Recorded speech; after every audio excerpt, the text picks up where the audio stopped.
इतिहास अभ्यासक इंद्रजित सावंत यांना धमकी दिल्याप्रकरणी छत्रपती शिवाजी महाराज यांच्यावर वादग्रस्त वक्तव्य केल्याप्रकरणी प्रशांत कोरटकरवर आज कोल्हापूर कोर्टामध्ये हल्ल्याचा प्रयत्न झालाय। सुनावणीनंतर कोरटकरला कोठडीकडे नेताना वकिलाने हल्ला केला। पोलिसांनी वेळीच आवरलं, त्यामुळे मोठा अनर्थ टळला।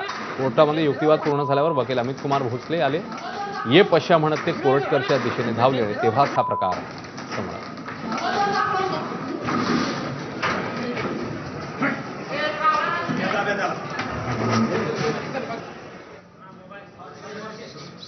राष्ट्रवादी नेते आणि माजी मंत्री छगन भुजबळांनाही छत्रपती शिवरायांच्या अपमानानंतर राग येणं स्वाभाविक असल्याचं म्हणत त्यांनी एक प्रकारे वकिलांनी कोरटकरला केलेल्या मारहाणीचं भुजबळ यांनी समर्थनच केलंय। छत्रपतींच्या बद्दलच्या भावना ज्या आहेत ह्या प्रत्येकाच्या मनात अतिशय तीव्र स्वरूपाच्या असतात। त्यामुळे छत्रपतींच्या विरुद्ध जर कोणी अरर्ग काहीतरी बोलत असेल, कॉमेंट करत असेल, पळत असेल आणि आणखी दिमाग दाखवत असेल तर तो राग येणं, जसं तो तुम्हाला येतो राग, मला येतो राग, तसा मगाशी सांगितल्याप्रमाणे व्यक्ती म्हणून, माणसं म्हणून वकिलांना सुद्धा राग येणं स्वाभाविक आहे।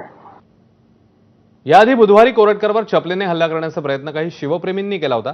त्यावेळी पोलिसांच्या मोठ्या बंदोबस्तामुळे शिवप्रेमींना आपला राग व्यक्त करता आला नाही। मात्र आजच्या सुनावणीनंतर मात्र शिवप्रेमींनी संधी साधत हल्ल्याचा प्रयत्न केला। ही तीन दृश्य आहेत। 25 मार्च, 28 मार्चला म्हणजे आज सकाळी आणि 28 मार्चला दुपारी वकिलांनी मग हल्ला केलेला होता। प्रशांत कोरटकरवर संताप व्यक्त केलेला होता त्यावेळी।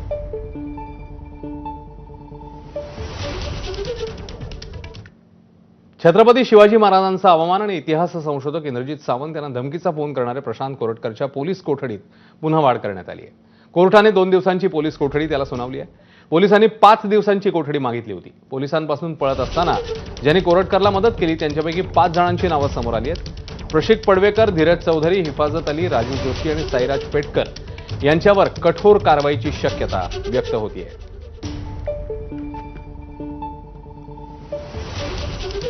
आता इथे जो सिद्धार्थ प्रीमियर हॉटेल आहे चंद्रपूरचं, तिथे व्यवस्था करणारा जो धीरज चौधरी आहे त्याच्यावर बुकी असल्याचे म्हणजे तो ऑनलाईन सट्टा बाजार चालवतो अशा प्रकारचे आरोप आहेत। मग आता त्याची सुद्धा माहिती घ्यावं लागेल।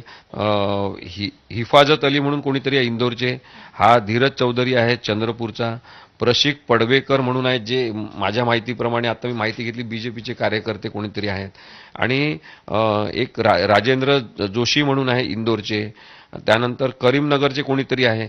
मग आता हे सगळे लोक वेगवेगळ्या ठिकाणी राहणारे आहे।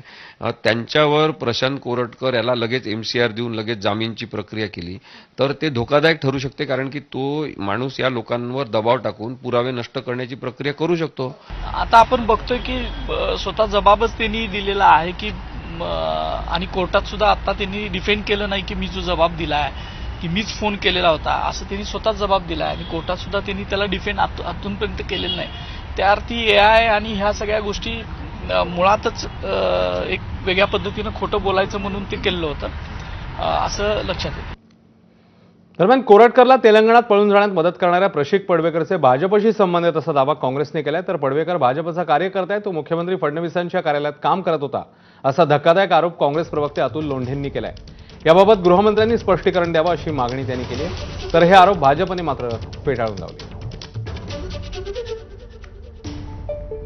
आमची माहिती अशी आहे की प्रतीक पडवेकर हे देवेंद्र फडणवीस यांच्या कार्यालयात काम करणारे कर्मचारी प्रशांत कोरटकर सोबत होते आणि त्यांना जेव्हा अटक झाली तेव्हा ती अटक त्यांच्या सोबत झाली। ते सोबत कोल्हापूरचे पोलीस त्यांना घेऊन गेले, पण त्यांना का लपवून ठेवलाय, त्यांना का दाखवत नाही आणि खरी मदत कोण करत होतं हे पुढे का येत नाही, हा महत्वाचा प्रश्न आहे।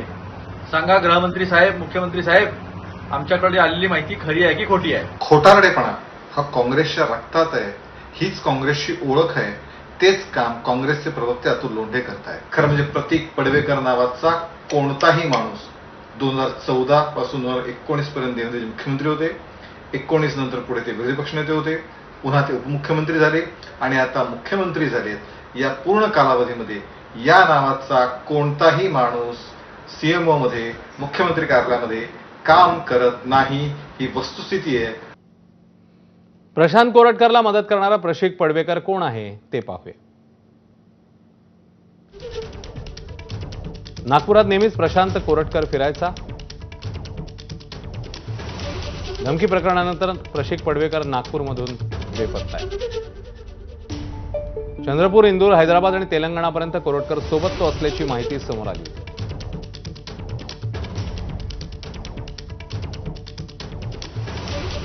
प्रशांत कोरटकरची गेल्या 3 दिवसात झालेल्या चौकशीमध्ये त्याच्याकडे असलेल्या रोल्स रॉयस कारबद्दल विचारणा झाली. मात्र ती कार त्याला कोणी दिली हे कोरटकर सांगत नाहीये असं पोलीस सूत्रांकडनं कळतंय. मुळात ही कार समृद्ध जीवन घोटाळ्यातील मुख्य आरोपी महेश मोतेवारच्या मालकीची होती. घोटाळा उघड झाल्यावर कारची लिलाव प्रक्रिया सुरू झाली. मात्र एका व्यक्तीने वरिष्ठ पोलीस अधिकाऱ्यांना हाताशी धरलं आणि ही कार परस्पर विकत घेतली आणि काही दिवसांनी कोरटकरकडे पाठवली. इतकी महागडी गाडी देणारा हा कोण आहे? खास मित्र, याचा शोध आता पोलीस घेत आहेत. कोरटकरने मात्र आतापर्यंतच्या चौकशीत त्याचं नाव घेतलेलं नाही अशी माहिती कळते.